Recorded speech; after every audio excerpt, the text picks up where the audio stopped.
Em uma manhã qualquer, um olhar atento mudou o destino de quem vivia escondida atrás de mentiras. Uma decisão silenciosa foi capaz de derrubar anos de medo e violência. Uma confissão inesperada trouxe justiça onde só havia dor. E um abraço firme mostrou que recomeçar é possível, mesmo quando tudo parece perdido. Antes de ouvir essa história de coragem, não esquece de se inscrever no canal para receber mais histórias que inspiram. O sol mal se despedia do horizonte, tingindo o céu de um laranja pálido, quando o ônibus parou no ponto de sempre. Camila desceu, o corpo moído pela noite mal dormida, e ajeitou a bolsa no ombro, apertando os passos em direção ao imponente edifício de vidro e aço da construtora Montebello. Era cedo, muito cedo para a maioria das pessoas, mas para ela o amanhecer era o prenúncio de mais um dia igual. A mesma rotina, os mesmos rostos apressados que mal anotavam, os mesmos olhares indiferentes dos seguranças na portaria e a mesma blusa de manga comprida, cuidadosamente escolhida, em pleno verão carioca. A blusa de um tecido leve e cor neutra era sua armadura diária. Escondia mais do que o calor sufocante do Rio de Janeiro. Escondia os hematomas que queimavam em sua pele, mais dolorosos do que qualquer escaldante raio de sol. Eram marcas roxas, amareladas, esverdeadas, um mapa silencioso de uma batalha que travava todas as noites, longe dos olhos curiosos do mundo. Durante 3 longos meses, Camila havia se tornado uma mestra na arte da dissimulação. Para todos estava tudo bem. Aqueles roxos, quando eventualmente a maquiagem falhava ou a manga subia um pouco demais, eram acidentes bobos. Uma queda na escada, um esbarrão na porta, um tropeço no meio-fio. A maquiagem grossa, aplicada com precisão cirúrgica antes mesmo de o galo cantar, não escondia um pesadelo diário, mas apenas as consequências de uma desatenção momentânea. Ela limpava os corredores, os escritórios, os banheiros, com uma eficiência quase robótica. Seus movimentos eram mecânicos, seus pensamentos distantes. A mente divagava entre a lista de tarefas e a preocupação constante de que alguém pudesse perceber a verdade por trás de seu sorriso forçado. O cheiro de desinfetante e cera era seu perfume diário, e o som do aspirador de pó, a trilha sonora de sua vida. Ela era invisível e era assim que preferia. A invisibilidade era sua proteção, seu escudo contra a vergonha e a piedade que temia encontrar nos olhos alheios. Naquela manhã em particular, o calor estava insuportável, mesmo dentro do ar-condicionado da construtora.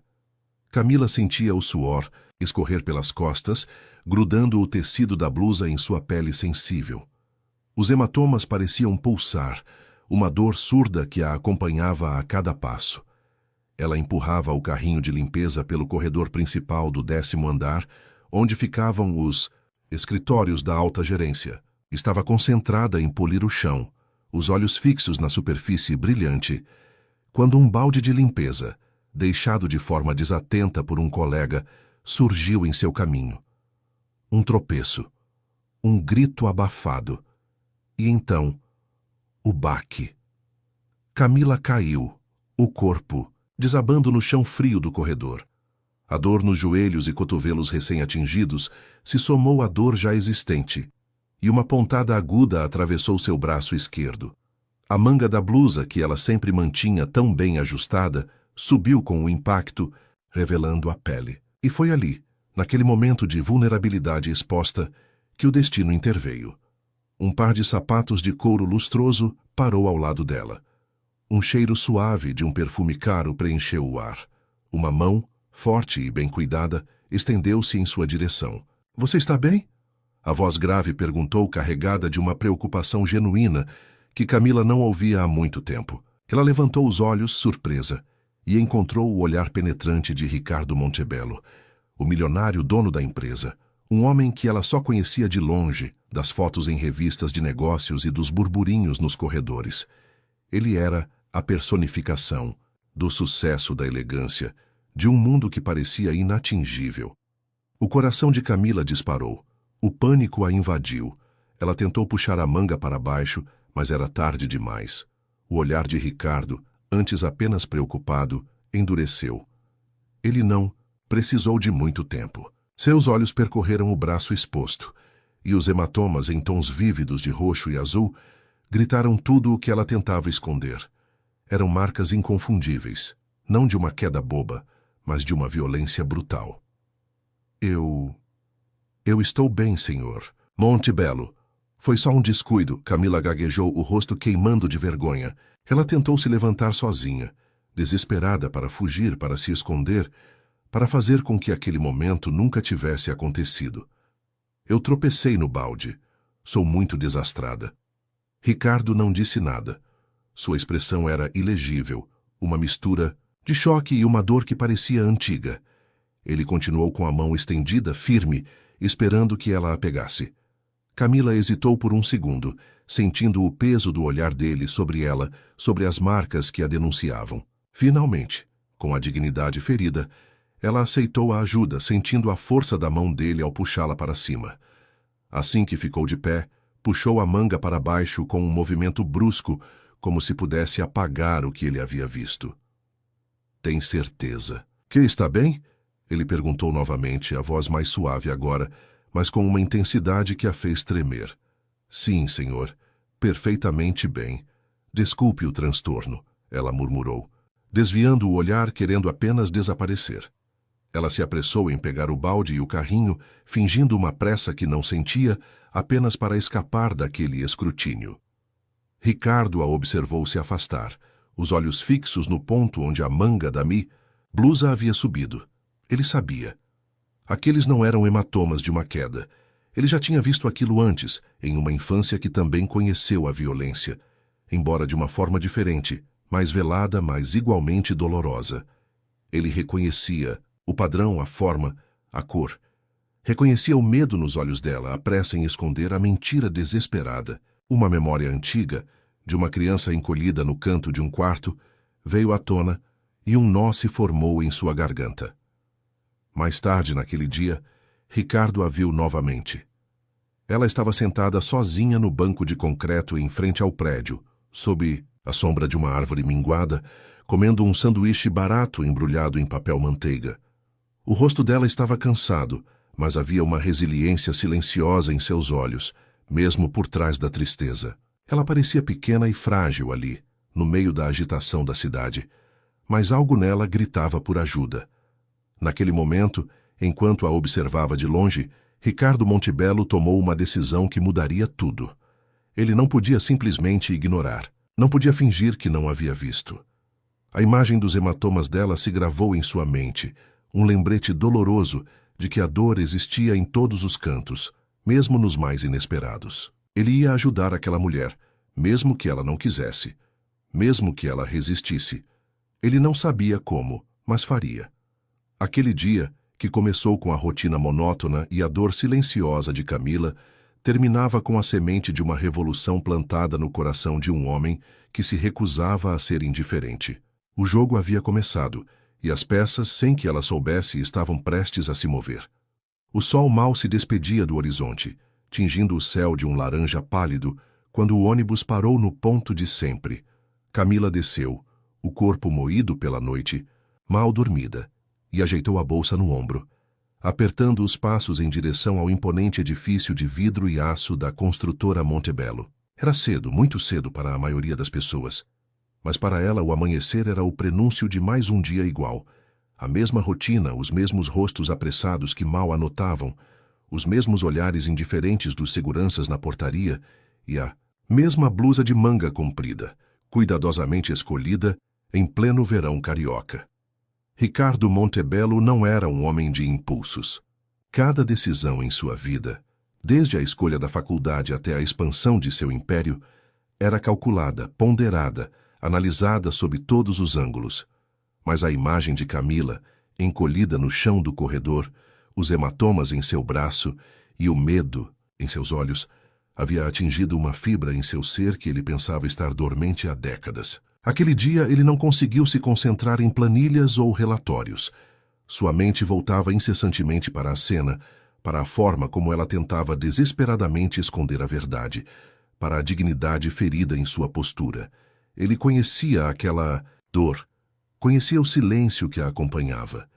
Sua própria infância, embora abastada, fora marcada por uma sombra silenciosa. Seu pai, um homem respeitado nos negócios, era um tirano dentro de casa com palavras afiadas como facas e um temperamento explosivo que mantinha a todos em constante apreensão. Não havia hematomas visíveis, mas a violência psicológica era uma chaga aberta que deixou cicatrizes profundas. Ele se lembrava da mãe, tão elegante e forte em público, mas que se encolhia em casa, os olhos cheios de uma tristeza que Ricardo, ainda criança, não compreendia totalmente, mas sentia em cada célula de seu corpo. Ver Camila, uma mulher que ele mal conhecia, reviver um pesadelo tão familiar, despertou nele uma necessidade urgente de agir. Não era piedade, era um senso de justiça, uma dívida com o passado que ele não podia mais ignorar. Ao chegar em seu escritório no último andar, com a vista panorâmica da cidade que parecia indiferente às dores humanas, Ricardo pegou o telefone. Não era um número que ele discava com frequência, mas era um número de confiança. Aloísio, ele disse a voz mais grave do que o habitual. Preciso de um favor, um grande favor. Do outro lado da linha, Aloísio, um detetive particular aposentado da polícia, mas com uma rede de contatos invejável e uma mente afiada como poucas, ouviu atentamente. Eles se conheciam desde a juventude, uma amizade forjada nos bancos da escola e fortalecida ao longo dos anos, com Ricardo sempre contando com a discrição e a eficiência de Aloísio para resolver questões delicadas que a fortuna trazia. Tenho uma funcionária aqui na construtora. Ricardo começou hesitando um pouco, buscando as palavras certas. Ela parece estar em uma situação complicada, suspeito de violência doméstica. Preciso que você descubra tudo sobre o marido dela. Nome, endereço, histórico, tudo. Quero os detalhes mais sórdidos, se existirem. Ele deu a Aloísio o nome completo de Camila e o endereço que constava em sua ficha de funcionária. E quero descrição absoluta, Aloísio. Ninguém, absolutamente ninguém, pode saber disso. Aloísio, com sua voz rouca e experiente, garantiu que faria o que fosse preciso. Ele conhecia o tom de Ricardo. Sabia que quando ele pedia algo com aquela intensidade, não era um capricho, mas uma necessidade. Nos dias seguintes, enquanto Ricardo tentava manter a fachada de normalidade em seu dia a dia, sua mente estava em constante ebulição. Ele se pegava observando Camila de longe, nos corredores, na cantina, sempre com sua blusa de manga comprida, sempre com a mesma expressão de cansaço velado. Ela era uma sombra, uma presença quase imperceptível, e a ideia de que ela vivia um inferno particular o corroía. Uma semana depois, o telefone de Ricardo tocou. Era Aloísio. A voz do detetive estava carregada de uma gravidade incomum. Ricardo, o buraco é mais embaixo do que você imaginava. Ele começou sem rodeios. O marido da sua funcionária, um tal de Marcos Silveira, não é quem ele diz ser. Aloísio então despejou uma enxurrada de informações que fariam o sangue de Ricardo gelar. Marcos Silveira era, na verdade, um nome falso. Seu nome verdadeiro era Mário Albuquerque, e ele tinha um passado sujo, enterrado sob anos de mentiras e disfarces. Mário havia sido o engenheiro responsável por uma obra de grande porte em uma cidade do interior há mais de uma década, um projeto que terminou em tragédia. 3 operários mortos em um acidente que poderia ter sido evitado, resultado de negligência e corte de custos, documentos falsificados para encobrir a verdade, subornos para silenciar testemunhas. Mário havia fugido antes do julgamento, desaparecendo, sem deixar rastros, deixando para trás viúvas e órfãos que nunca viram a justiça ser feita. Um sumiço que custou caro para muitas famílias, que perderam seus provedores e a esperança de reparação. Ele trocou de nome, mudou de cidade e se escondeu no anonimato. Aloísio continuou, a voz firme. Mas o passado sempre alcança Ricardo. E esse homem, ele é um monstro. Não só causou a morte de inocentes, como agora espanca a esposa e mantém todos à sua volta na coleira do medo. Ele vive da intimidação, da ameaça, do controle. Ricardo ouvia em silêncio, a mandíbula travada, os olhos fixos na paisagem urbana lá fora, que de repente parecia tão distante, tão alheia à escuridão que existia por trás de algumas portas. A raiva borbulhava em seu peito. Não era apenas a violência contra Camila. Era a impunidade, a covardia de um homem que fugiu de suas responsabilidades e continuava a destruir vidas. Aquele homem não era apenas um marido violento.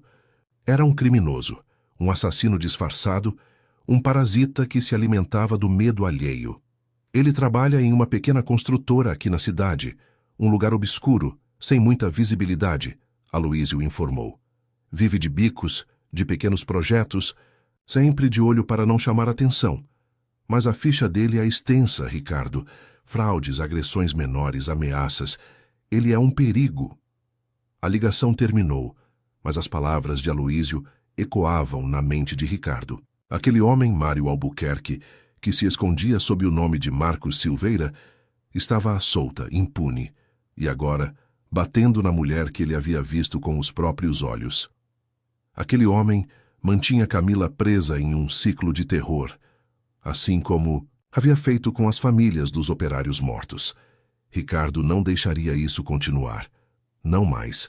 A decisão que ele havia tomado no corredor, ao ver os hematomas de Camila, agora se solidificava em um plano. Ele não apenas a ajudaria a escapar, ele desenterraria o passado daquele homem e o faria pagar por cada crime, por cada lágrima, por cada vida destruída. A batalha havia apenas começado, e Ricardo Montebello estava pronto para lutar. A revelação sobre o passado de Marcos, Mário, atingiu Ricardo como um golpe. Não era apenas a violência doméstica que o revoltava, mas a impunidade, a forma como aquele homem havia se esquivado da justiça por tantos anos, deixando um rastro de dor e destruição. A raiva que sentia, no entanto, não era cega. Era uma raiva fria, calculada, que o impulsionava a agir com precisão. Ele não queria apenas tirar Camila daquela situação. Queria desmantelar a vida de Mário Albuquerque, expor seus crimes e garantir que ele pagasse por cada um deles. Seu primeiro passo foi sutil, mas estratégico. Ricardo sabia que não podia simplesmente confrontar Camila. Ela estava assustada, traumatizada, e qualquer movimento brusco poderia fazê-la recuar ainda mais para sua concha de medo. Ele precisava criar uma ponte, uma oportunidade que ela pudesse aceitar sem se sentir coagida. A ideia veio enquanto ele observava sua própria casa, uma mansão espaçosa e impecavelmente organizada, mas que, ironicamente, parecia vazia demais para um homem que tinha tanto. Ele precisava de alguém para cuidar dela, de forma mais pessoal do que sua equipe de diaristas habituais. Na manhã seguinte, Ricardo chamou a supervisora de limpeza, Dona Lúcia, para seu escritório. Dona Lúcia, estou precisando de alguém de confiança para um trabalho extra na minha residência, ele explicou, mantendo a voz casual. Alguém que seja discreta, eficiente e que possa trabalhar em horários flexíveis. Pensei na Camila. Ela parece ser muito dedicada. Dona Lúcia, uma mulher prática e observadora, assentiu. A Camila é uma excelente funcionária, Sr. Montebello. Trabalhadora e muito silenciosa. Posso falar com ela, se o senhor quiser. Por favor, Ricardo respondeu, com um leve sorriso. Diga a ela que o trabalho é bem remunerado e que as horas são negociáveis. É uma oportunidade para ela complementar a renda, se tiver interesse. Ele sabia que o dinheiro era um fator importante para Camila e esperava que isso a motivasse a considerar a proposta. Quando Dona Lúcia abordou Camila com a oferta, a reação inicial foi de surpresa, seguida de uma hesitação palpável. Senhor Montebello, na casa dele, ela perguntou, os olhos arregalados. A ideia de entrar no mundo do homem que havia visto sua fragilidade a assustava e a intrigava ao mesmo tempo. Era uma proposta tentadora. O dinheiro extra seria uma bênção. Mas o medo de Marcos era uma corrente invisível que a prendia. Ele controlava cada centavo que ela ganhava, cada passo que ela dava. Se descobrisse sobre um trabalho extra, a raiva dele seria incontrolável. É uma ótima oportunidade, Camila. Dona Lúcia insistiu, percebendo a hesitação. Ele é muito generoso e precisa de alguém de confiança. Pense bem. Camila passou o resto do dia com a proposta martelando em sua cabeça. O medo de Marcos era avassalador, Mas a promessa de uma renda extra, de uma pequena folga financeira, era um vislumbre de esperança em sua vida sombria. Ela imaginou o que poderia fazer com aquele dinheiro. Talvez guardar para uma emergência, talvez comprar algo para si mesma, algo que não fosse um sanduíche barato. A ideia de ter um espaço, mesmo que temporário, longe do olhar vigilante de Marcos, também era sedutora. Naquela noite, a discussão com Marcos foi inevitável. Ele sentiu a mudança nela, a distração, a mente longe. Onde você estava com a cabeça hoje, Camila? Mal me ouviu. Ele rosnou, o tom de voz já carregado de ameaça. Ela tentou disfarçar, mas a proposta de Ricardo era um segredo pesado, demais para carregar. A dona Lúcia me ofereceu um trabalho extra, Marcos, na casa do senhor Montebello. É para limpar a mansão dele e o pagamento é muito bom, ela disse, a voz quase um sussurro, esperando a explosão. E a explosão veio. Trabalho extra? Na casa de um milionário? Você enlouqueceu, Camila, eu já não te dou o suficiente. O que você quer com isso, hein? Quer se engraçar com ele? Acha que vai me enganar? A voz dele subiu, os olhos escuros de raiva. Você não vai a lugar nenhum. Eu sou seu marido. Você fica em casa depois do trabalho, entendeu? Ou quer que eu te ensine de novo quem manda aqui? O corpo de Camila encolheu, o medo apertando sua garganta. As palavras de Marcos eram como socos, e ela sentiu o cheiro da ameaça pairando no ar. Por um instante, ela quase cedeu. Quase disse que não aceitaria, que era melhor evitar problemas. Mas então, algo dentro dela se acendeu. Uma faísca de rebeldia, alimentada pela imagem dos hematomas em seu braço e pelo olhar de Ricardo. Ela estava cansada, cansada do medo, cansada da dor, cansada de ser invisível. Eu vou aceitar, Marcos, ela disse, a voz tremendo, mas com uma firmeza que a surpreendeu. Eu preciso do dinheiro, e não vou te enganar. É apenas trabalho. Marcos a encarou incrédulo, a raiva se transformando em uma fúria silenciosa. Ele se aproximou, o rosto contorcido. Camila esperou o golpe, mas ele apenas a agarrou pelo braço, apertando com força. Você vai se arrepender, Camila. Eu vou descobrir o que você está aprontando, e quando eu descobrir, você vai desejar nunca ter nascido. Ele a jogou de volta para a cozinha e saiu, batendo a porta com força, deixando-a sozinha com o coração disparado e o corpo tremendo. Na manhã seguinte, apesar do terror da noite anterior, Camila se levantou com uma determinação renovada. A dor física e emocional era constante, mas a decisão de aceitar o trabalho extra, de dar aquele pequeno passo em direção à sua própria liberdade, a encheu de uma coragem que ela não sabia que possuía. Ela ligou para Dona Lúcia e confirmou que aceitaria a proposta. No dia seguinte, pela primeira vez em muito tempo, Camila sentiu um vislumbre de algo diferente. A mansão de Ricardo Montebello, com seus jardins bem cuidados e seus cômodos espaçosos, era um refúgio. Ali, ela não sentia o olhar vigilante de Marcos, não ouvia suas ameaças. Era um espaço de paz, de silêncio, onde ela podia respirar. Ela limpava com um cuidado redobrado, como se cada movimento fosse um ato de gratidão. O marido desconfiou, ligava incessantemente para o celular dela, mandava mensagens ameaçadoras, gritava quando ela chegava em casa. Mas Camila estava decidida a não voltar atrás. Aquela faísca acesa na noite de sua vida já não podia ser apagada. Era o começo de algo novo, um caminho incerto, mas que a afastava do abismo. E Ricardo, em seu escritório, observava de longe, sabendo que o plano estava apenas começando a se desenrolar. A mansão de Ricardo Montebello havia se tornado, de fato, um santuário para Camila. Ali, entre o cheiro de lavanda e o silêncio dos cômodos espaçosos, ela encontrava uma paz que há muito lhe era negada. Os dias de trabalho na construtora continuavam a ser uma rotina cinzenta, mas a perspectiva de ir para a casa de Ricardo, de ter algumas horas de respiro, de sentir-se segura, era o que a impulsionava. Marcos, como esperado, intensificara suas ameaças. As ligações eram constantes, as mensagens de texto repletas de acusações e fúria.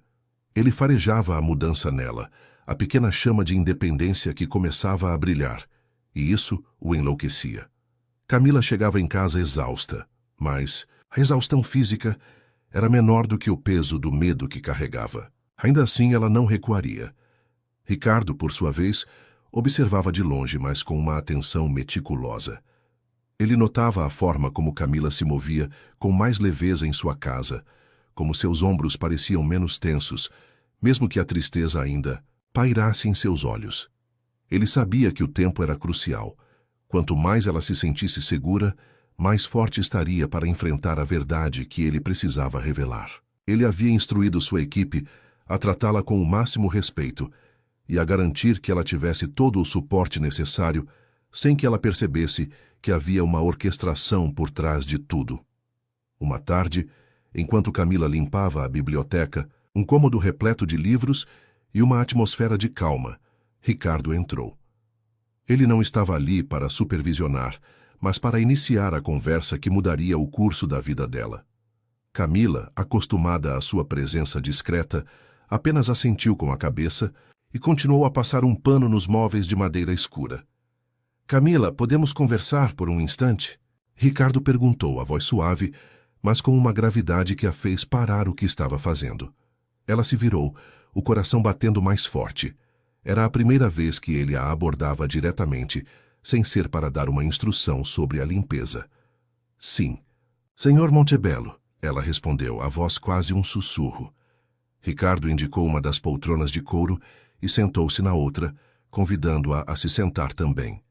Camila hesitou, mas a firmeza do olhar dele a convenceu. Sentou-se na ponta da poltrona, as mãos unidas no colo, o corpo tenso. "Eu sei que o que vou dizer pode ser difícil de ouvir", Ricardo começou, escolhendo as palavras com cuidado. "Mas eu preciso ser honesto com você. No dia em que você caiu no corredor da construtora, eu vi seus hematomas." Camila sentiu o rosto queimar. Ela tentou desviar o olhar, mas ele a impediu com a intensidade de sua voz. "Não precisa se envergonhar, Camila. Eu sei que não foram acidentes. Eu já vi marcas como essas antes, e sei que você está sofrendo." As palavras de Ricardo, ditas com tanta franqueza e empatia, desarmaram Camila. Uma lágrima solitária escorreu por seu rosto, e ela não fez menção de limpá-la. Era a primeira vez que alguém verbalizava o que ela tentava esconder com tanto afinco. Eu não sei do que o senhor está falando." Ela tentou, a voz embargada, mas a mentira soava vazia, até para ela mesma. Ricardo suspirou. "Camila, eu contratei um detetive. Eu precisava saber, e o que ele descobriu é muito mais grave do que eu imaginava. Não se trata apenas da violência que você está sofrendo. Trata-se de um passado que seu marido escondeu de todos." O ar na biblioteca pareceu rarear. Camila sentiu um calafrio percorrer sua espinha. "Meu marido?" Ela repetiu confusa e assustada. "O nome dele não é Marcos Silveira, Camila." "Ricardo", revelou a voz firme. "O nome verdadeiro dele é Mário Albuquerque, e ele é um fugitivo da justiça." A cabeça de Camila girou. Ela piscou tentando processar as palavras. "Mário Albuquerque? Fugitivo?" Era como se o chão tivesse desaparecido sob seus pés. Não pode ser. O senhor deve estar enganado." Ricardo então começou a desenrolar a história pausadamente, permitindo que ela absorvesse cada pedaço da verdade. Ele falou sobre a obra no interior, sobre os 3 operários mortos, sobre a negligência, os documentos falsificados, a fuga antes do julgamento. Ele mencionou as viúvas e os órfãos que Mário havia deixado para trás, sem qualquer reparação. Ele se escondeu por anos, mudou de identidade e agora ele está aqui, batendo em você, vivendo uma vida de mentiras. Ricardo concluiu, os olhos fixos nos dela. "Eu tenho as provas, Camila. Documentos, relatórios da polícia da época, depoimentos. Meu detetive reuniu tudo." Camila estava em choque. Sua mente tentava desesperadamente negar, mas cada palavra de Ricardo parecia encaixar-se sem um quebra-cabeça sombrio. A forma como Marcos era evasivo sobre seu passado, suas explosões de raiva desproporcionais, o medo que ele incutia nela e em todos ao seu redor. Tudo fazia sentido agora, de uma forma terrível. Ela estava casada com um criminoso, um assassino, um homem que havia destruído vidas e fugido impune. E ele a estava destruindo também. As lágrimas que ela havia segurado por tanto tempo irromperam, silenciosas no início, depois em soluços incontroláveis. Não eram apenas lágrimas de dor, mas de uma raiva contida, de uma traição profunda. Ela havia amado, ou pensado que amava, um homem que era uma farsa. Ricardo esperou, paciente, enquanto ela chorava. Quando os soluços diminuíram, ele se inclinou para a frente. Eu sei que é muita informação para absorver, mas você não está sozinha, Camila. Eu não vou deixar que ele continue fazendo isso com você, ou que continue impune pelos crimes que cometeu. O que eu faço? Ela conseguiu perguntar, a voz rouca, o rosto inchado. Ele vai me matar se descobrir que eu sei de tudo isso. Ele não vai, Ricardo garantiu, a voz firme, cheia de convicção. Eu já tomei providências. Meu advogado já está preparando um processo para reabrir o caso dos operários. E tem mais. Eu descobri a pequena construtora onde ele trabalha. Um lugar obscuro, sem expressão. Eu vou comprá-la. Camila o olhou incrédula. Comprar a empresa dele? Sim, Ricardo confirmou. Assim, ele se tornará meu funcionário. E quando ele for meu funcionário, estarei em posição de monitorar cada passo dele, de cercá-lo. Ele não terá para onde fugir, não mais. A ideia era audaciosa, quase impensável. Comprar uma empresa inteira apenas para encurralar um homem. Mas Ricardo Montebello não era um homem comum. Ele era um homem de recursos, de poder e agora de uma determinação inabalável. Camila sentiu um misto de pavor e uma estranha, quase imperceptível, onda de esperança. Aquele homem à sua frente, o milionário que um dia estendeu a mão para ajudá-la no corredor, estava oferecendo não apenas proteção, mas uma chance de justiça, de liberdade, de um futuro que ela havia desistido de sonhar. O cerco estava se fechando, e Mário Albuquerque, o homem que se escondia sob a máscara de Marcos Silveira, estava prestes a enfrentar as consequências de seus atos. A proposta de Ricardo, de comprar a empresa onde Marcos trabalhava, era tão grandiosa quanto assustadora. Camila mal conseguia processar a dimensão do que ele estava oferecendo. Não era apenas uma ajuda, era uma guerra declarada contra o homem que a aterrorizava. O choque inicial deu lugar a uma onda de pânico. O senhor vai comprar a empresa dele? Isso é loucura. Ele vai saber que fui eu, vai me culpar, vai me machucar ainda mais, ela exclamou, a voz embargada pelo medo. Ricardo a olhou com calma, a determinação inabalável em seus olhos. Não, Camila. Ele não vai saber que você está envolvida. Ninguém saberá. Isso será um movimento de negócios, uma aquisição estratégica. Meu nome e minha empresa são sinônimos de expansão no mercado. Haverá uma justificativa oficial para a compra, algo que não levantará suspeitas sobre você. Ele fez uma pausa, permitindo que suas palavras assentassem. E quanto a ele te machucar, é exatamente isso que não vou permitir. Ele estará sob meu controle, sob minha vigilância. Ele não terá mais poder sobre você. Ainda que a lógica de Ricardo fosse impecável, o medo era uma força poderosa em Camila.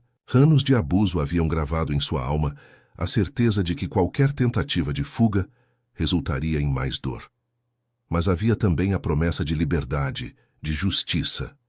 A imagem dos operários mortos, das viúvas e órfãos que Mário havia abandonado, começou a se misturar com a sua própria dor.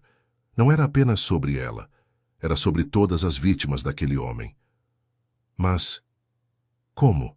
Ela perguntou, a voz ainda trêmula, mas com um lampejo de curiosidade.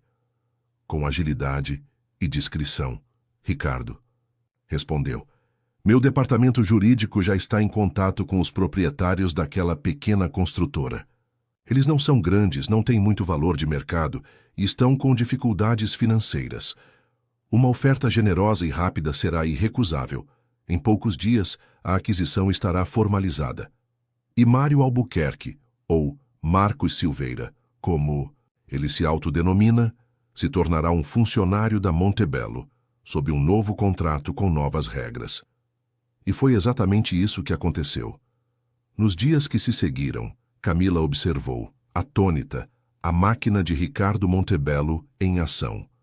Advogados, contadores e assessores se movimentaram com uma eficiência impressionante. A notícia da aquisição da pequena construtora, a Construções Horizonte, pela gigante Montebello, saiu nos jornais de negócios, apresentada como um movimento estratégico para expandir a atuação da Montebello em nichos específicos. Ninguém desconfiou do verdadeiro motivo por trás da transação. Marcos, por sua vez, foi pego de surpresa. A princípio, ele viu a aquisição como uma oportunidade. Uma empresa maior, mais recursos, talvez até uma promoção. Ele se apresentou na sede da Montebello para assinar seu novo contrato de trabalho, com a arrogância de sempre, mal sabendo que estava caminhando direto para a armadilha. Quando foi direcionado ao escritório de Ricardo Montebello, uma pontada de estranheza o atingiu. Por que o próprio dono o chamaria? Ricardo o recebeu com uma formalidade fria.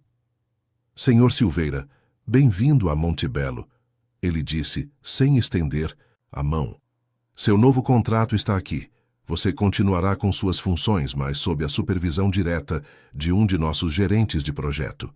E claro, com as políticas da Montebello. Marcos sentiu um arrepio.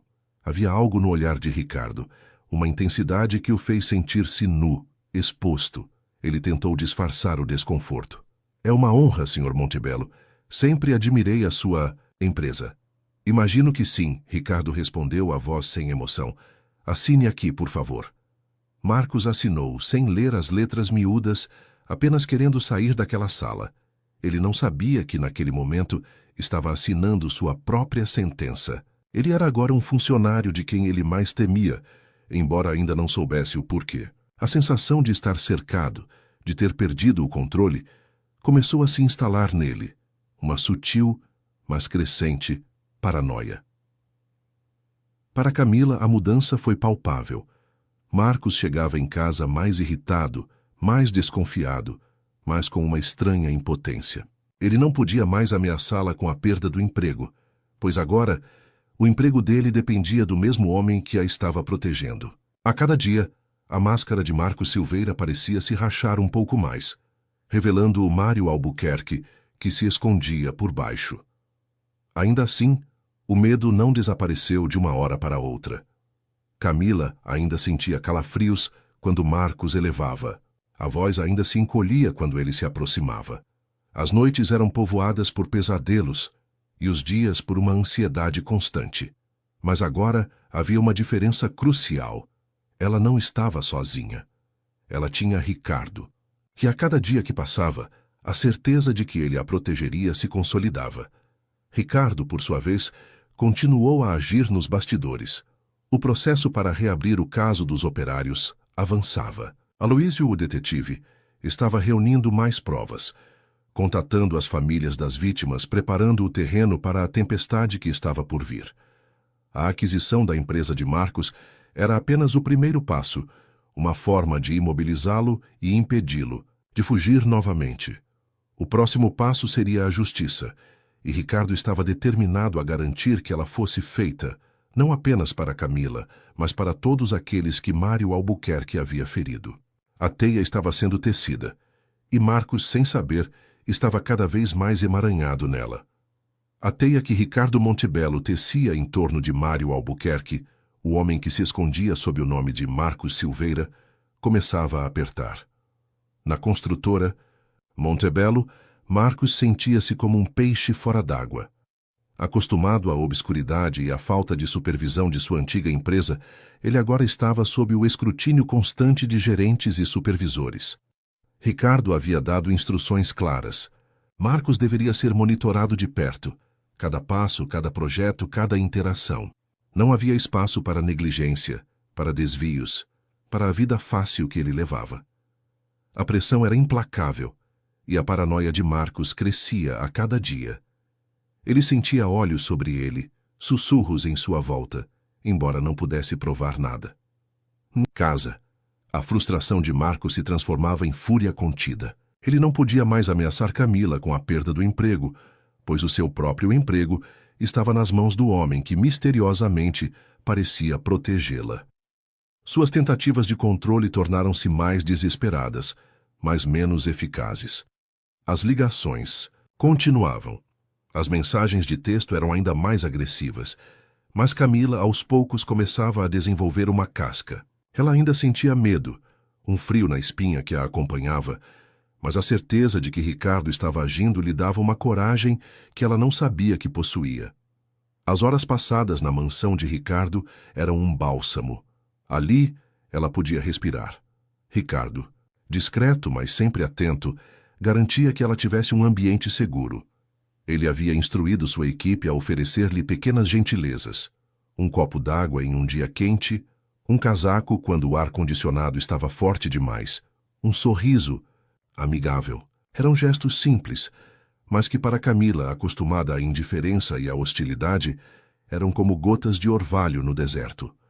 Ela começou a perceber que Ricardo não era apenas seu empregador, ele era seu protetor.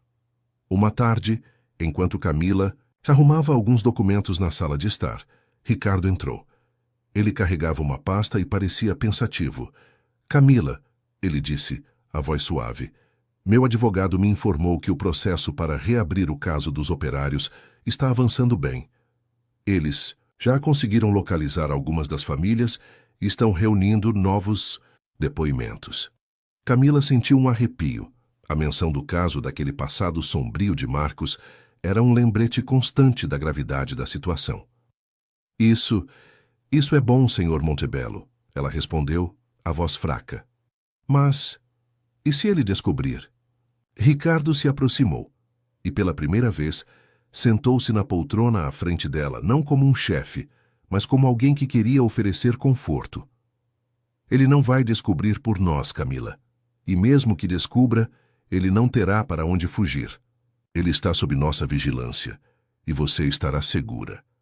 Ele a olhou nos olhos e havia uma promessa silenciosa ali, uma determinação que a acalmou.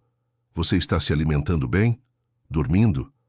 A pergunta, tão simples e tão pessoal, pegou Camila de surpresa. Ninguém em anos havia se preocupado com seu bem-estar de forma tão genuína. Uma onda de emoção a invadiu.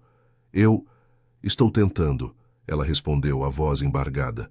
"Você não precisa passar por isso sozinha", Ricardo disse, a voz firme. "Eu sei que é difícil confiar, mas eu estou aqui para ajudar em tudo o que precisar." Naquela noite, ao chegar em casa, Marcos estava em um de seus picos de raiva. Ele havia tido um dia particularmente ruim na Montebello, sentindo-se humilhado e impotente. "Onde você estava, Camila? Por que demorou tanto?" Ele rosnou, o rosto vermelho. "Estava se engraçando com o seu chefinho, é? Acha que eu sou idiota?" Coração de Camila disparou, mas algo dentro dela havia mudado. As palavras de Ricardo, a promessa de proteção, ecoavam em sua mente. Ela não se encolheu, ela não desviou o olhar. "Eu estava trabalhando, Marcos, como sempre, e não devo satisfações a você sobre o que faço no meu trabalho."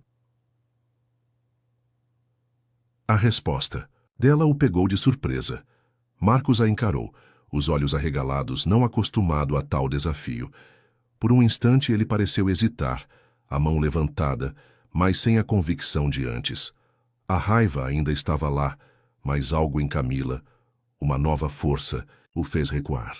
Ele bufou, virou as costas e se trancou no quarto, deixando-a sozinha na sala. Camila sentiu as pernas tremerem, mas um pequeno sorriso, quase imperceptível, surgiu em seus lábios. Ela havia enfrentado Marcos e ele havia recuado. Era uma vitória, minúscula, mas significativa. Aquele dia marcou um ponto de virada. A partir daquele momento, a cada pequeno passo, a cada gesto de Ricardo, a confiança de Camila em si mesma e na possibilidade de um futuro diferente crescia. Ricardo, por sua vez, ao receber os relatórios de Aloísio sobre o progresso do caso e as informações sobre o comportamento cada vez mais errático de Marcos, sentia uma satisfação sombria. A justiça estava a caminho. Mas mais do que isso, a cada conversa com Camila, a cada vislumbre de sua resiliência, ele percebia que sua motivação ia além da simples reparação de uma injustiça. Havia algo naquela mulher silenciosa, marcada pela dor, que o atraía, uma força interior, uma dignidade que a violência não conseguira apagar, e ele O milionário, acostumado a ter tudo, estava começando a sentir-se profundamente conectado àquela mulher que um dia tropeçou em um balde e revelou um mundo de sofrimento. O resgate de Camila não era apenas uma missão, estava se tornando algo muito mais profundo. A pressão sobre Marcos Silveira na construtora Montebello era insuportável. Acostumado a operar nas sombras, a cortar atalhos e a se esquivar de responsabilidades, ele agora se via encurralado em um ambiente de excelência e rigor. Cada projeto era supervisionado, cada relatório minuciosamente analisado. Seus erros antes ignorados ou camuflados eram agora expostos e corrigidos. A paranoia o corroía. Ele sentia os olhares dos colegas, os sussurros nos corredores, a sensação de que estava sendo observado, avaliado e que não estava à altura. Sua arrogância se desfez, dando lugar a uma defensiva agressiva. Ele brigava com colegas, atrasava entregas e sua performance despencava. Ricardo recebia relatórios diários sobre o desempenho de Marcos. Cada falha, cada incidente era anotado. Ele não queria apenas derrubar Marcos, queria desmascará-lo, provar sua incompetência e irresponsabilidade, o que reforçaria o perfil do homem que havia causado a morte dos operários. A estratégia de Ricardo era desgastá-lo, levá-lo ao limite, para que ele, em sua fúria e desespero, cometesse um erro fatal. Em casa, a tensão era palpável. Marcos, frustrado e humilhado no trabalho, descarregava sua raiva em Camila. Embora ela estivesse mais forte, mais resiliente, as agressões verbais e psicológicas eram implacáveis. Ele vasculhava suas coisas, exigia saber cada passo que ela dava. A acusava de traição e de estar armando contra ele. A cada dia, Camila sentia-se mais exausta, não fisicamente, mas mentalmente. O medo ainda era uma sombra, mas agora vinha acompanhado de uma raiva silenciosa, uma indignação crescente. Uma tarde, Camila chegou à mansão de Ricardo para o seu turno extra. Seus ombros estavam mais curvados do que o normal, e seus olhos, embora secos, carregavam um peso insuportável. Ela se moveu pelos cômodos com uma lentidão incomum, como se cada movimento exigisse um esforço imenso. Ricardo, que estava em sua sala de leitura, percebeu a mudança no instante em que ela passou pela porta. Ele a chamou, a voz suave. "Camila, você está bem?" Ela parou, hesitou e então se virou. Seus olhos encontraram os dele, e naquele instante, a barreira que ela havia construído por anos desmoronou. As lágrimas que ela havia contido com tanta força começaram a rolar silenciosamente por seu rosto. Eu não aguento mais, Sr. Montebello." Ela sussurrou, a voz embargada. Ele está me enlouquecendo, ele não para. As acusações, as ameaças. Eu não durmo, eu não como direito. Eu sinto que estou perdendo a cabeça." Ricardo se levantou e se aproximou dela, parando a uma distância respeitosa. Ele não a tocou, mas sua presença era um porto seguro. "Sente-se, Camila," ele disse, indicando um sofá. "Por favor, me diga o que está acontecendo." Camila sentou-se, as mãos tremendo, e começou a falar. Não sobre os hematomas, não sobre os golpes físicos, mas sobre a tortura silenciosa, a erosão de sua alma. Ela falou sobre o controle, a forma como Marcos a isolava, a fazia duvidar de sua própria sanidade, a humilhação constante, a sensação de estar presa em uma gaiola invisível. Ela falou sobre o medo de cada passo, cada palavra, cada respiração. As palavras saíam em um fluxo desordenado, entrecortadas por soluços, mas eram a verdade nua e crua de seu inferno particular. Ricardo ouviu em silêncio, o coração apertado. Ele havia visto a violência física, mas a dor que ela descrevia agora era muito mais profunda. Uma ferida na alma que levava tempo para cicatrizar. Quando ela terminou exausta, ele se ajoelhou à frente dela, olhando-a nos olhos. "Camila, você não precisa mais viver assim," ele disse, a voz firme e cheia de convicção. "Eu não vou permitir. Você precisa sair de lá. Hoje." Ela o olhou, incrédula. "Sair? Para onde?" "Para onde você quiser," Ricardo respondeu. "Eu tenho apartamentos vazios, posso arranjar um lugar seguro para você. Ou posso te ajudar a encontrar um lugar que você se sinta confortável, mas você não vai voltar para aquela casa, não mais. O convite, a promessa de um refúgio imediato, era avassaladora. O medo ainda estava lá, mas a exaustão e o desespero eram maiores. A ideia de não ter que voltar para Marcos, para a escuridão daquela casa, era um alívio tão grande que ela sentiu um nó se desfazer em seu peito. Eu não tenho nada, ela sussurrou. Ele controla tudo. Não importa, Ricardo assegurou. Nós vamos cuidar de tudo. Suas coisas, seus documentos. Aloísio pode ir com você discretamente para pegar o que for essencial. E se ele tentar qualquer coisa, a polícia será acionada imediatamente. Ele se levantou e pegou o telefone. Aloísio, preciso de você aqui. Agora.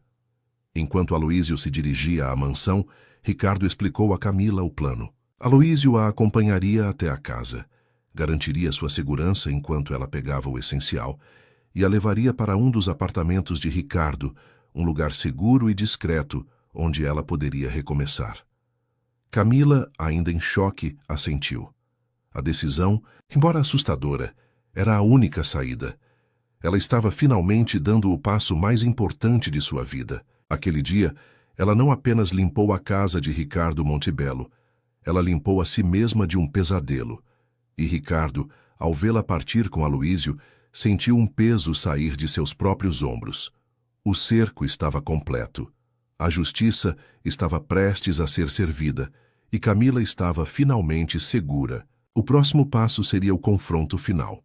A noite em que Camila não voltou para casa foi o ponto de ruptura para Marcos. Ele esperou, a raiva borbulhando, as acusações já prontas na ponta da língua. Mas as horas se arrastaram, e o silêncio da casa se tornou ensurdecedor. As ligações para o celular de Camila caíam direto na caixa postal. A princípio, ele pensou que ela estava apenas tentando provocá-lo, mas à medida que a madrugada avançava, o pânico começou a se instalar. Onde ela estava? Quem a havia ajudado? A paranoia que o corroía no trabalho agora se estendia à sua vida pessoal. Ele vasculhou a casa, procurando por qualquer pista, qualquer sinal de que ela havia fugido. A ausência de suas poucas roupas e objetos pessoais confirmou seus piores medos. Ela havia partido. A fúria de Marcos explodiu. Ele quebrou objetos, gritou com as paredes, sentindo-se traído, humilhado. A mulher que ele acreditava controlar, que ele havia quebrado e moldado à sua vontade, havia escapado, e ele sabia, em seu íntimo, que havia uma mão poderosa por trás disso. A construtora Montebello, Ricardo Montebello. Aquele homem estava por trás de tudo. Na manhã seguinte, Marcos chegou a Montebello com os olhos injetados de raiva e noites mal dormidas. Sua performance já era precária, mas naquele dia ele estava descontrolado. Discutiu com um colega, jogou papéis no chão e, por fim, exigiu uma reunião com Ricardo Montebello. Ricardo, que já havia sido informado por Aloísio sobre a partida segura de Camila e a reação de Marcos, o recebeu em seu escritório. A expressão de Marcos era uma mistura de fúria e desespero. Onde ela está, Sr. Montebello? Marcos rosnou sem rodeios, os punhos cerrados. O que você fez com a minha esposa? Ricardo o encarou com uma calma glacial. Sua esposa, Sr. Silveira, está em um lugar seguro, longe de você. A confirmação fez o sangue de Marcos ferver. Você a sequestrou. Eu vou te denunciar. Você não sabe com quem está se metendo. Eu sei exatamente com quem estou me metendo, Mário Albuquerque, Ricardo disse, a voz cortante como gelo. O uso de seu nome verdadeiro fez Marcos empalidecer. O ar pareceu rarear no escritório. O pânico substituiu a raiva em seus olhos. Eu não sei do que você está falando, Marcos tentou, a voz falhando. Não minta para mim, Ricardo continuou, a voz subindo um tom, mas mantendo a compostura. Seu nome verdadeiro é Mário Albuquerque. Você é o engenheiro responsável pela tragédia na obra de Itapema, há 12 anos. Os 3 operários mortos, a negligência, os documentos falsificados. Você fugiu da justiça, Mário, mas o passado sempre alcança. Marcos cambaleou para trás, o rosto pálido. Ele tentou encontrar uma saída, uma desculpa, mas as palavras de Ricardo eram como martelos quebrando sua fachada. Como? Como você sabe disso? Eu sei de tudo, Ricardo afirmou, levantando-se e caminhando até sua mesa, onde havia uma pasta. Ele a abriu, revelando documentos, fotos antigas, relatórios policiais. Seu histórico de fraudes, suas agressões, menores as ameaças. E sim, a violência contra Camila. Eu sei de tudo. Marcos estava encurralado. Sua vida de mentiras, construída com tanto cuidado, estava desmoronando diante de seus olhos. O homem à sua frente não era apenas um empresário. Era um juiz, um carrasco. Você não pode fazer isso comigo, Marcos gritou desesperado. Eu tenho direitos. Seus direitos acabaram no dia em que você fugiu da justiça e começou a bater em uma mulher indefesa. Ricardo retrucou, sem um pingo de piedade. Meu advogado já está em contato com a promotoria. O caso dos operários será reaberto. As famílias das vítimas serão contatadas. E você, Mário Albuquerque, vai pagar por cada crime que cometeu. Nesse momento, a porta do escritório se abriu e 2 policiais entraram acompanhados por Aloísio. Ricardo havia planejado cada detalhe. Senhor Mário Albuquerque, um dos policiais perguntou à voz formal. Temos um mandado de prisão contra o senhor, referente ao caso da construtora Itapema e ao desaparecimento de 3 operários em 2013. O senhor está preso. Marcos tentou resistir, mas estava em choque, paralisado pelo terror. Ele foi algemado e escoltado para fora do escritório de Ricardo, sob os olhares curiosos e confusos dos funcionários da Montebello. A notícia de sua prisão se espalhou como um incêndio, e em poucas horas, os jornais começaram a noticiar a reabertura do caso e a verdadeira identidade de Marcos Silveira. Enquanto isso, Camila estava em um dos apartamentos de Ricardo, um lugar discreto e confortável, no coração da cidade, mas longe de tudo o que a oprimia. Ela havia passado a noite em claro, aterrorizada e esperançosa ao mesmo tempo. Quando Aloísio ligou para Ricardo, confirmando a prisão de Marcos, Ricardo imediatamente ligou para Camila. Ele foi preso, Camila, Ricardo disse, a voz suave. Mário Albuquerque está sob custódia. O caso será reaberto e a justiça será feita. Camila ouviu as palavras e, por um instante, o silêncio do telefone foi preenchido apenas pelo som de sua própria respiração. Uma onda de alívio, tão intensa que a fez cambalear, a invadiu. As lágrimas vieram novamente, mas desta vez eram lágrimas de libertação, de um peso que finalmente se erguia de seus ombros. O pesadelo havia chegado ao fim. Nos dias que se seguiram, a notícia da prisão de Mário Albuquerque e a reabertura do caso ganharam destaque na mídia. As famílias das vítimas, que haviam perdido a esperança de justiça, viram uma luz no fim do túnel. Para Camila, a liberdade era um conceito novo, quase assustador. Ela estava segura, mas a jornada de cura ainda estava apenas começando. Ricardo, fiel à sua palavra, garantiu que ela tivesse todo o suporte necessário. Terapia, acompanhamento jurídico e a privacidade que ela tanto precisava para reconstruir sua vida. O milionário havia movido céus e terras para fazer justiça, e ao fazê-lo, havia encontrado um propósito que ia além dos negócios. A prisão de Mário Albuquerque reverberou não apenas nos corredores da Montebello, mas em toda a cidade. Os noticiários falavam incessantemente sobre a reabertura do caso dos operários, a verdadeira identidade do engenheiro fugitivo e a reviravolta que trouxe à tona uma década de impunidade. Para Camila, a notícia foi um divisor de águas. O alívio inicial deu lugar a uma sensação estranha de vazio. Aquele medo constante, que a acompanhara por tanto tempo, havia desaparecido, deixando um vácuo que ela ainda não sabia como preencher. Nos primeiros dias no Mino dos Inti, apartamento de Ricardo, Camila sentiu-se como um pássaro recém-libertado de uma gaiola. A liberdade era assustadora. Ela não sabia o que fazer com o silêncio, com a ausência de ameaças, com a possibilidade de tomar suas próprias decisões. Ricardo, ciente de que a cura levava tempo, manteve uma distância respeitosa, mas garantiu que ela tivesse todo o suporte necessário. Uma psicóloga especializada em traumas foi colocada à sua disposição, e Camila, hesitante no início, começou as sessões. A terapia foi um processo doloroso, mas libertador. Camila começou a desenterrar anos de dor, de humilhação, de medo.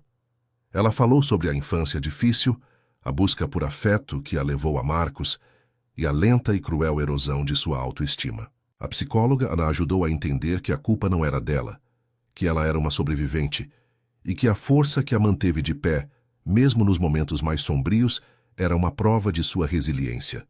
A cada sessão, um pedaço do peso em seus ombros parecia se dissipar.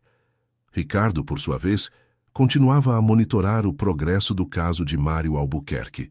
As provas eram robustas, os depoimentos das famílias das vítimas emocionantes e contundentes. A promotoria estava confiante na condenação. A justiça, embora tardia, estava se desenrolando. Ricardo também se certificou de que Camila tivesse acesso a recursos financeiros para se sustentar, sem que ela precisasse se preocupar com o trabalho por um tempo. Ele queria que ela se concentrasse em sua recuperação. Com o passar das semanas, Camila começou a se adaptar à sua nova realidade.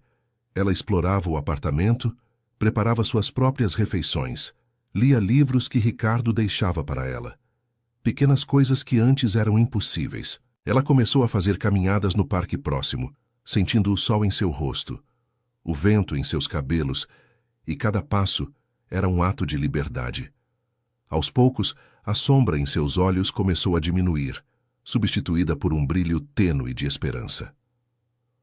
A relação entre Ricardo e Camila também evoluía. Ele a visitava ocasionalmente, sempre com a desculpa de verificar se ela precisava de algo, mas, na verdade, para ver com seus próprios olhos o progresso dela. As conversas, antes formais e focadas em sua segurança, tornaram-se mais leves, mais pessoais. Eles falavam sobre livros, sobre a cidade, sobre pequenos detalhes do dia a dia. Ricardo descobriu que Camila tinha um senso de humor sutil e uma inteligência aguçada que a violência de Marcos havia tentado sufocar. Camila, por sua vez, via em Ricardo não apenas o homem de poder que a salvou, mas alguém com uma profundidade e uma gentileza que a surpreendiam. Ele era um porto seguro, um amigo, e algo mais que ela ainda não conseguia nomear. Uma tarde, Ricardo a convidou para jantar em sua mansão. Não era um jantar formal, apenas os dois. Camila, pela primeira vez em muito tempo, sentiu um nervosismo diferente, um misto de apreensão e excitação. Ela escolheu um vestido simples, mas elegante, e arrumou os cabelos com cuidado. Ao chegar à mansão, ela foi recebida por Ricardo na porta, que a olhou com um sorriso caloroso. "Você está linda, Camila", ele disse, e o elogio, vindo dele, a fez corar. Durante o jantar, a conversa fluiu naturalmente. Ricardo falou sobre sua infância, sobre a sombra do pai, sobre as razões que o levaram a se tornar o homem que era. Camila ouviu, surpresa com a vulnerabilidade dele. Ele havia visto sua dor e agora compartilhava a dele. Ela, por sua vez, falou sobre seus sonhos perdidos, sobre a esperança de recomeçar, de encontrar um propósito. "Eu não sei como te agradecer, Sr. Montebello", Camila disse, olhando para ele, a gratidão transbordando em seus olhos. "Você me deu minha vida de volta." Ricardo a olhou com intensidade. "Você nunca perdeu sua vida, Camila. Você apenas a manteve em espera. Eu só abri a porta." Ele hesitou por um momento e então sua voz suave acrescentou: "E por favor, me chame de Ricardo." O nome dito de forma tão íntima ressoou no ar. Camila sentiu um calor se espalhar por seu peito. Ricardo. Não mais o Sr. Montebello, o salvador distante, mas Ricardo, o homem que a via, que a ouvia, que a estava ajudando a renascer. A noite terminou com a sensação de que algo novo e precioso havia começado. A justiça para Mário Albuquerque estava a caminho, mas para Camila, a verdadeira justiça era a redescoberta de si mesma e a possibilidade de um futuro onde a esperança e o afeto poderiam finalmente florescer. O julgamento de Mário Albuquerque foi um evento que capturou a atenção da mídia e da opinião pública. A história do engenheiro fugitivo, que havia se escondido por anos sob uma identidade falsa e a tragédia dos operários mortos comoveram o país. Ricardo Montebello, através de seus advogados, garantiu que todas as provas fossem apresentadas de forma irrefutável. As famílias das vítimas, que haviam perdido a esperança, finalmente tiveram a oportunidade de testemunhar, suas vozes cheias de dor e clamor por justiça. Camila não compareceu ao tribunal. Ricardo a aconselhou a não fazê-lo, sabendo que a exposição e a visão de Marcos poderiam ser um gatilho para o seu trauma ainda recente. Ela acompanhou tudo pelas notícias, em seu apartamento, seguro. Cada manchete, cada depoimento, era um lembrete do inferno que ela havia vivido e da justiça que estava sendo feita. A sensação de que Mário estava finalmente enfrentando as consequências de seus atos trazia um misto de alívio e uma estranha melancolia. Aquele homem havia sido uma parte tão grande e sombria de sua vida, e vê-lo desmoronar era o fim de um capítulo doloroso. Após semanas de depoimentos e deliberações, o veredito veio. Mário Albuquerque foi considerado culpado por homicídio culposo qualificado e fraude. A sentença foi severa, refletindo a gravidade de seus crimes e a fuga da justiça. Ele foi condenado a uma longa pena de prisão, e a notícia de sua condenação final foi um marco. Para as famílias dos operários, foi o fechamento de um ciclo de dor. Para Camila, foi a confirmação de que o pesadelo havia, de fato, terminado. Com a condenação de Mário, Camila sentiu um peso imenso ser retirado de seus ombros. A terapia continuava, e a cada sessão ela se aprofundava em sua própria cura. Ela começou a revisitar antigos hobbies, como a pintura, que havia abandonado há anos. As cores em suas telas eram vibrantes, cheias de vida, um contraste gritante com a escuridão que a cercava. Ela também começou a pensar em seu futuro profissional. A ideia de voltar a trabalhar na construtora, mesmo que em outro departamento, parecia distante. Ela queria algo novo, algo que a conectasse com sua nova liberdade. Ricardo continuou a ser uma presença constante e discreta em sua vida. As visitas ao apartamento de Camila tornaram-se mais frequentes, e os jantares na mansão, um evento semanal aguardado por ambos. As conversas fluíam com uma naturalidade crescente. Eles falavam sobre tudo: os desafios de Ricardo nos negócios, os progressos de Camila na terapia e na pintura, sonhos e medos. A formalidade inicial havia desaparecido completamente, substituída por uma intimidade confortável e profunda. Uma noite, durante um desses jantares na mansão, a conversa tomou um rumo mais pessoal. Ricardo havia acabado de contar sobre um projeto ambicioso que estava iniciando, e Camila o ouvia com admiração. "Você é incrível, Ricardo", ela disse, um sorriso genuíno em seus lábios.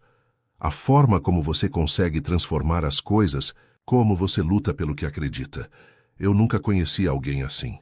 Ricardo a olhou, e seus olhos transmitiam uma emoção que ia além da gratidão. "E você, Camila? É a pessoa mais forte que eu já conheci. Passou por tanto e ainda assim está aqui, renascendo. É inspirador."